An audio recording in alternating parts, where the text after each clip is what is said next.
Good morning student. हम discuss कर रहे थे ऑयल क्रॉप कोकोनट। और ऑयल क्रॉप कोकोनट में हमने डिस्कस कर लिया था कोकोनट का मॉर्फोलॉजी एंड कोकोनट का कल्टीवेशन। आज हम बात करेंगे कोकोनट ऑयल का किस तरह से निकाला था, तेल का निष्करण कैसे हुआ था, इसकी क्या केमिकल कंपोजिशन है और इस क्रॉप में क्या क्या डिजीज़ वगैरह लग जाती है, क्या इसकी इम्प्रूव वैरायटी है और क्या क्या इसके यूजेस हैं, क्या क्या उपयोग में लाया जाता है नारियल का तेल। तो आज हम इसमें क्लास में ये सब डिस्कस करेंगे।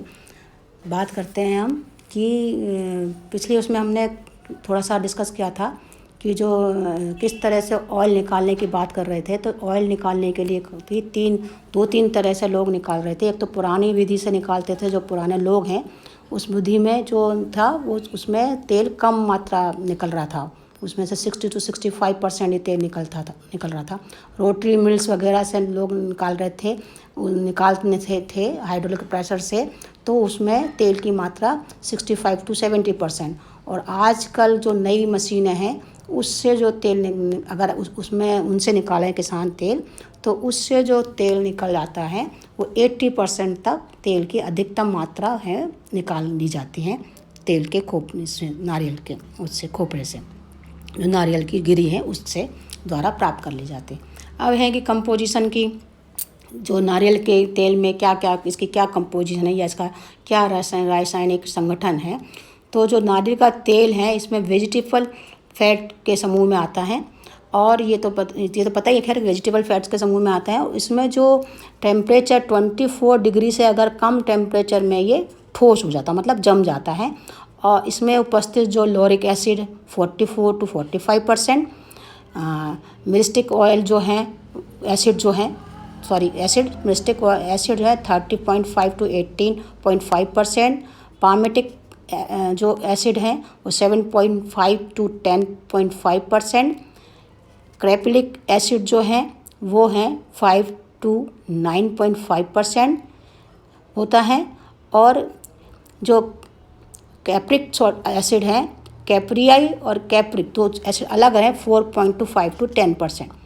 ओलेइक एसिड है, ओलिक एसिड 5 to 8 to 8.5%। और लिनालिक एसिड जो है, लिनोलिक एसिड है वो है 1.1 to 2.5%। तो ये सब जो है इसके केमिकल कंपोजिशन, इस ऑयल में कितना कितना क्या इसका रासायनिक संगठन है, ये इसमें प्राप्त क्या क्या होता है। अब ये है कि इस क्रॉप में काफ़ी डिजीज़ भी लग जाती है नारियल में। प्लांटेशन जब हम कर रहे होते हैं तो इसमें डिजीज़ भी लगती हैं काफ़ी। तो उस डिजीज़ के लगने के लिए ये है कि भाई उसमें किसान को ये है कि बड रोट लग जाती है, सूट रोट लगती है, लीफ रोट डिजीज़ लग जाती हैं। इसमें जो क्या दूसरी डिजीज़ हैं, ब्लैक बीटल है, कोकोनट कैटरपिलर हैं, रूट वेल्ट हैं, स्टेम बीडिंग है। तो समय समय पर क्या है कि ये डिजीज़ लग जाती हैं और उससे क्या होता है कि जो पत्तियां पीली छोटी गिर जाती हैं, और या फल जो है इमेच्योर होकर छोटे फल भी हैं वो गिर जाते हैं, जिससे कि इनके उत्पादन में काफ़ी कमी हो जाती है। तो इन सब ना हो, इससे किसान पर को समय समय इंसेक्टिसाइड वगैरह का भी इसमें ध्यान रखना पड़ता है इनको।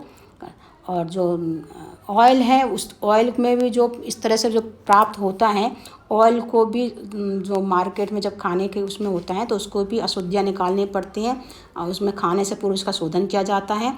तो शोधन करने के लिए सर्वप्रथम जो है कास्टिक सोडा कहते हैं क्षार या तेल को उपचारित कर शुद्ध कर लिया जाता है। बाद में तेल को जो है वैक्यूम में गर्म करके जो है मोस्ट उसमें जो है नमी नहीं रहे वो किया जाता है। अंत में इसको डिओडोराइज करके डिक्लोराइज किया जाता है, जिससे कि फिर इसमें किसी भी प्रकार का इस जो तेल प्राप्त होता है वो साफ, ट्रांसपेरेंट, कलरलेस और गंधहीन वो तरल हो जाता है, जो कि हमारे काम में आता है।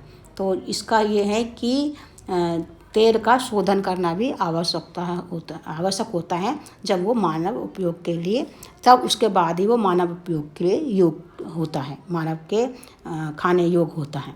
तो ये सब बातें हो गई। अब ये है कि इसके क्या यूजेस क्या हैं, क्या हम किसके उपयोग में हमारे आता है। तो मेन तो इसका ये है कि नारियल का जो महत्व है कि तेल खाने बनाने में काम आता ही है, पर वो खाना बनाने के लिए भी मेन शोधन करने के बाद ही उसको ठीक से उसको तैयार करके ट्रीटमेंट करके ही अशुद्धियाँ जो उनको अशुद्धियाँ हटाने के बाद ही काम खाने के बनाने काम में आता है, या खाने के मनुष्य के उपयोग के लिए होता है। इसके साथ ये साबुन बनाने, कॉस्मेटिक बनाने, लुब्रिकेंट बनाने, शैम्पू बनाने, शेविंग क्रीम बनाने, ये या सौंदर्य प्रसाधन जो चीज़ें हैं उन सब के निर्माण में काम आता है। इवन ये दवाइयाँ हैं या स्किन ऑइंटमेंट हैं उनके बनाने में काम आता है। इवन मतलब जो नारियल का जूस है या पानी है, ये काफ़ी इसमें क्योंकि प्रोटीन वगैरह अधिक मात्रा में होता है, इसमें विटामिन होते हैं, मिनरल्स पाए जाते हैं, तो वो भी इसके काफ़ी औषधीय महत्व इसका होता है, इसके पानी का भी। और जो नारियल के छिलके हैं या जलाने के काम में ईंधन के प्रयोग में होते हैं। कोकोनट जो फाइबर जो कॉयर हैं वो गद्दे, रस्सियाँ, चटाई व बैग भी बनाए जाते हैं। इसके अलावा जो इसका जो जो ऑयल निकलने के बाद में जो फली वगैरह बच जाती है, खली जो है, वो कैटल फूड की तरह भी काम में उपयोग में लाए जाते हैं। तो ये तो बात हुई कि किस तरह से इसका यूज ऑफ ऑयल है, कोकोनट ऑयल का क्या है। तो क्या है, एक तो कोकोनट वाटर, दूसरा जो है नारियल की फल या जो पत्तियाँ, इसका जो एक है ताड़ी बनाने के जो शुगर है बनाने के काम में भी आता है, कोकोनट केक, कॉयर, ये सब इसके यूजेस हैं।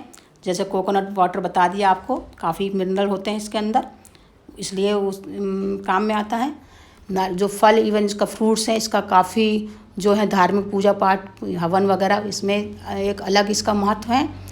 कुछ लोग जो हैं इसका नारियल के ताड़ को जो है वो ताड़ी बनाने के काम में, गुड़ व शकरा आदि एरक नामक कमर्शियल यूज में काम में लेते हैं। जो कोकोनट के जो तेल निकलने के बाद में जो खली बन जाती है उसको एज ए कैटल फूड उपयोग में लाया जाता है। और जो कॉयर हैं, जो जटा वाले जो निकलते हैं, उसके जो फल भित्ति के प्राप्त कॉयर नामक रेशा है, जो फाइबर है, वो भी उपयोग किया जाता है गद्दे, रस्सियाँ, ब्रश, तकिए, झाड़ू, हार्डवेयर वगैरह बनाने के काम में। तो जो साउथ में है कॉयर उद्योग जो है काफ़ी बड़ा उद्योग माना जाता है, जो कि साउथ में ही इसकी नारियल की खेती काफ़ी यूज़ की जाती है। तो वहाँ पर लाखों लोग हैं जो इसको उनको इससे रोज़गार भी काफ़ी मिलता है इस उद्योग में, जैसे कि तकिए हैं इसका जो कॉयर इंडस्ट्री में।